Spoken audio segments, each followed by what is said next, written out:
Much. And with that as well, kasi medyo meron lang ako itatanong sa mga naging commissioner ng BOC. Kasi pag may mga nakakalusot sa atin, katulad ng binabanggit ni Mark Taguba, ay nag-i-issue tayo ng di ba? Minsan hinahabol natin yan, di ba? Nag-i-issue tayo ng parang letter of authority para doon po sa mga illegal goods na nire-raid natin sa mga warehouses. Is this a correct assumption? Kay Mr. La Peña and Mr. Paldon, you can answer both. Yes, sir. The commissioner is granted by the new law, Customs Modernization and Tariff Act of 2016, to issue search warrant as far as imported commodities are concerned. So Yes. the customs can issue search warrants and confiscate smuggled commodities. Yeah, Your Honor. okay. So, may mga ini-issue tayong letter of authority.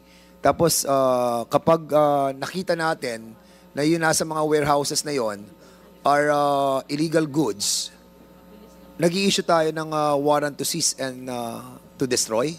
Ganun ba ginagawa ng Bureau? You can confiscate the commodity outrightly, Your Honor.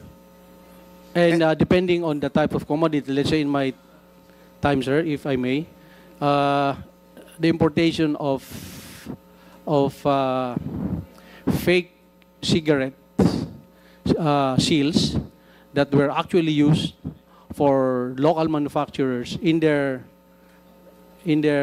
cigarettes is one of the powers of the customs to seize and confiscate commodities.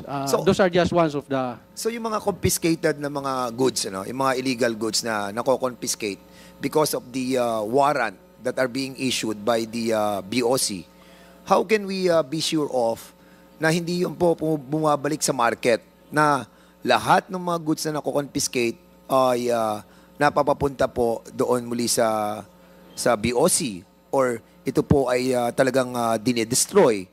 What are the parameters being undertaken by the Bureau para yung kinonduct po nating raid through the letter of authority on raiding that warehouse where the illegal goods are being kept?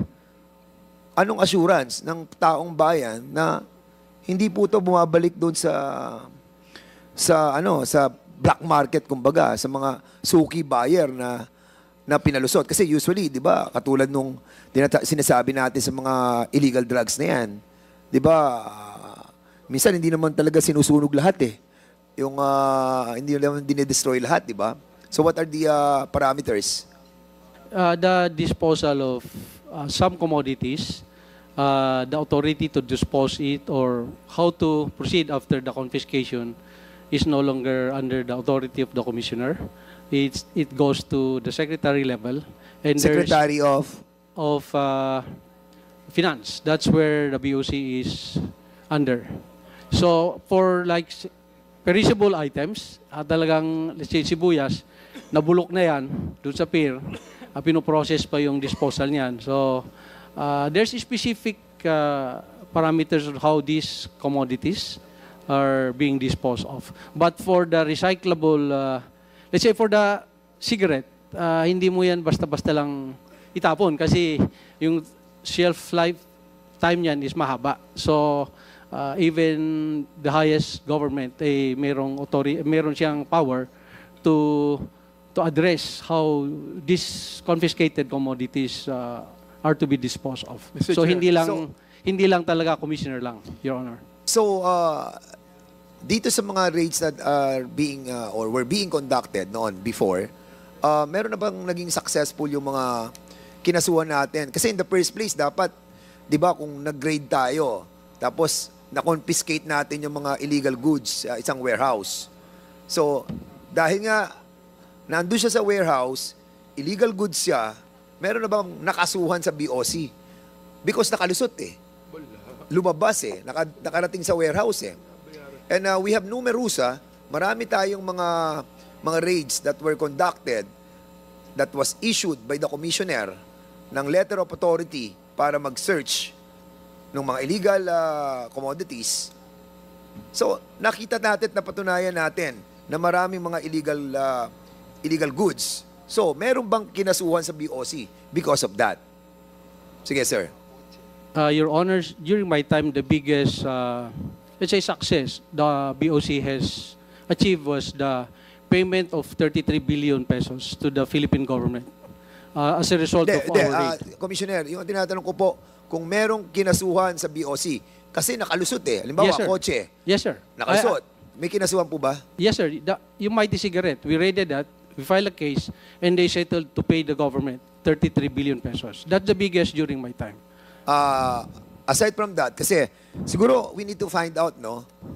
During your time, during ng mga BOC natin, na commissioner, Mr. Chairman, siguro alamin po natin kung ilan po yung inisyo nilang letter of authority or yung mga kinonduct nilang mga search at mga raids. Tapos makita natin, ilang successful raids po doon, ang nagkaroon ng doon sa mga empleyado natin sa BOC na nanagot dahil doon po sa mga naging successful na raids. So I think it's high time that we audit the letter of authority that was being issued by the commissioners. Kasi makikita po natin yung mga issuance nila ng letter of authority doon sa mga raid na kinonduct nila. At kung successful ito, ilan ang nanagot sa BOC ng mga empleyado. So, Mr. Chairman, I think in the next hearing, we will be asking the present, yung BOC, sino ba BOC natin ngayon? Sino nga ba? Si Rubio. To submit to us yung mga letter of authorities that was issued by the different administration. And at the same time, makita din po natin yung warrant nung cease and destroy, yung WSD na sinasabi. Kasi nga po, kasi dito rin po tayo nalulusutan eh. Yung mag-i-issue sila ng warrant to cease and destroy. Pero ang dinedestroy nila, tama, si Nick Paldon na depende. Kung perishable, maaaring bulok na. Pero yung mga hindi, yung mga dinedestroy ba nila, talagang 100% dinedestroy nila? Yun ang gusto natin malaman. Kung naglilinis na rin lang tayo sa gobyerno, linisin na po natin lahat. So, yun lamang po, Mr. Chair. Mr. Chair. Balik na po natin kay Chairman Thank Ace. you, Congressman Fernandez. Yes, Congressman Abante.